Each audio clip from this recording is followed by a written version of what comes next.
今天给大家盘点一波三国杀2024年10大优秀武将设计啊，3幅线下都有，排名不分先后。24年我觉得是很平稳的一年，整体来看3幅的设计都还凑合啊，鲜有那种一眼惊艳或者是一眼狗屎的武将。从各方面来说24年的设计都不是很突出，但是咱10家该选还是要选的。那评判优秀武将设计有5点标准，和去年一样。第一点也是最重要的一点，就这个武将好不好玩，游戏性、操作感如何。不仅是说三国杀啊，你其他游戏也是一样的，好玩永远是评价游戏最重要的要素。游戏就是拿来玩的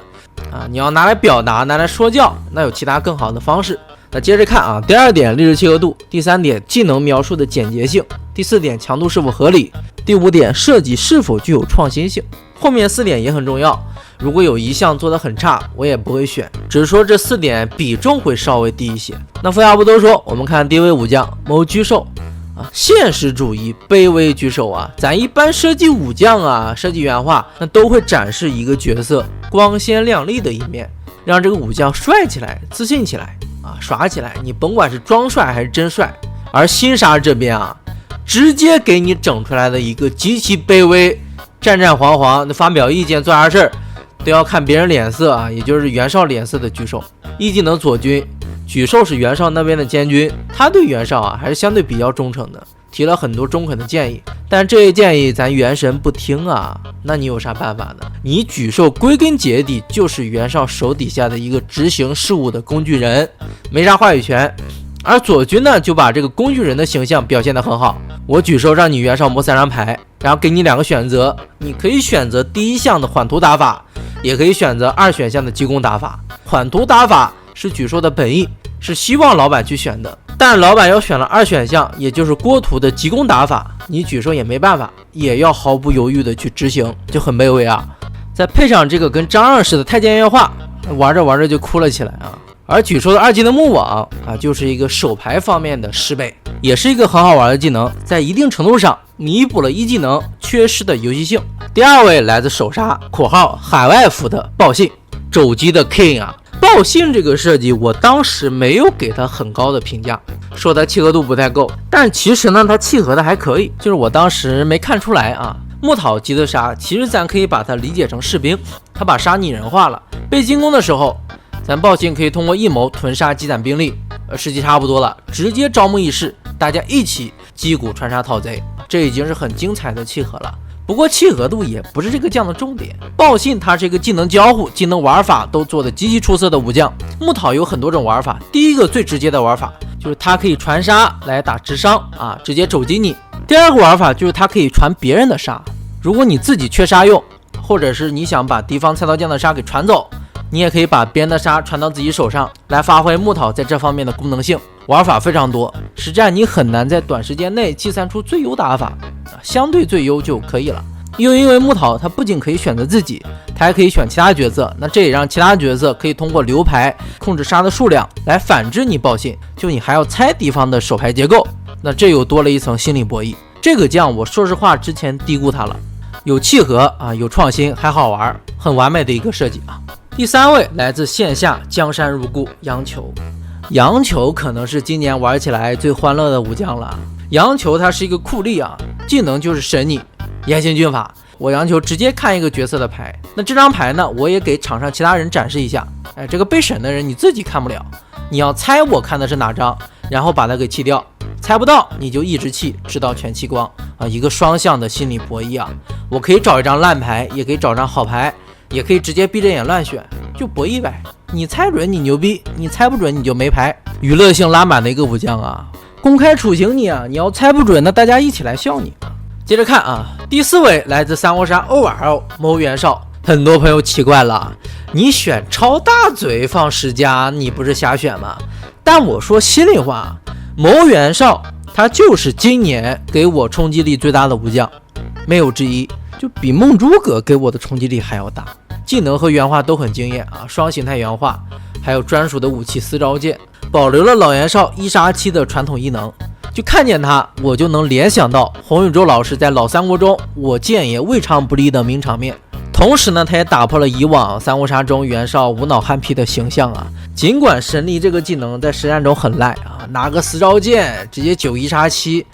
给你赖完了呀，但在历史上袁绍这个人本身就很赖，有能力有资源，他就是有那么强的压迫感。这个将实战玩起来也很刺激啊。很多朋友说他太毒瘤，其实他没有想象中的那么强，很容易就被针对啊。那说到 OL 啊，三国杀 OL 最近出了一个年终战报的活动，扫一扫查看你的三国杀啊，它会显示你三国杀 OL 的杀龄。我 OL 玩的还挺早的，创号也得创个10来年了，小时候就开始玩了，很感慨啊，贯穿我前半生的游戏，现在它也是我的事业了。希望能陪三国杀一直走下去吧，游戏还是一个好游戏。不知道大家的杀龄都多长时间了？回来继续看啊，第5位来自三国杀 OL 田畴。田畴是一个相对比较冷门的设计，应该没有多少人知道它，但它是我觉得今年唯一做到了大道至简、人机合一的设计。田畴的称号叫乱世祖隐啊。东汉末年，田畴带着一族人去隐居了，不问世事啊，与世无争。你要谁给我面请我出山，那我也去，但去完我就赶紧回来继续隐居。这个技能就把这种隐居的感觉拿捏得很好。出外阶段，将任一名角色的各一张牌置于牌顶，然后给这些角色开一张五谷丰登。那这是什么意思呢？对，族内按需再分配啊，我自己上交一点东西，拿你一点东西，拿他一点东西，最后五谷开出来，我们再依次选择自己最想要的牌。人家打打杀杀，他在这里玩农场物语。对场上的其他人，对不起，我田畴直接开万箭齐发。我田畴没什么欲望，我就是想带一部分人先过上惬意自由的农场物语生活，就那么简单，你也别打扰我。第6位来自首杀杨凤，历史以来最精彩的使命技设计，技能在极大程度上还原了杨凤护送汉献帝东归的人生经历。技能血图2种方向2种抉择，使命成功对应了杨凤成功护送献帝的单线，获得了扎实的饱和技能，成为了献帝身边值得信任的护卫。使命失败，杨凤则道心破碎，化身贼寇，在丛林里面抢肉吃啊，烧杀抢掠，无恶不作，管你老百姓还是什么朝廷，我杨凤自己吃饱那就足够了。另外这个将游戏性也不错，有朋友说它不好玩，是的啊，技能没什么操作点，但是它在大局观上的思考我觉得还是很多的。你要想着怎么去更好的触发你这个使命技，很多时候你可能为了拿这个3级血图去卖队友啊，就在游戏性上还是有一定惊喜的。首杀今年当之无愧最佳设计。第7位祖钟繇，手搓任何牌，古希腊掌管字数的神呐。这个将我一言两语概括不出来，他的技能机制相对比较复杂，咱知道一点就行了。这祖钟繇真的是把火墨这2个字体现的淋漓尽致啊！大笔一挥，我想要什么就要什么，根据字数来印牌。比如说你想一个像南蛮入侵这种4字技能啊，那比如说你用一张字数为1的杀和一张字数为3的骨钉刀，1+3那就可以印。那也可以直接4个杀或者4个闪来印这个4字技能啊，想象力极其丰富。最关键的是，你祖钟繇只要保证转化牌前后字数相等，你还能牌生牌，转化一张摸一张，这个操作上限就很高了。你要时刻关注自己的牌型，关注自己牌的字数，来进行一个最优打法的思考啊。2技能还能控顶，真给它灵活完了。但祖钟繇的这个灵活，前提是你要会玩，你要不会玩，那你真是玩一下卡一下。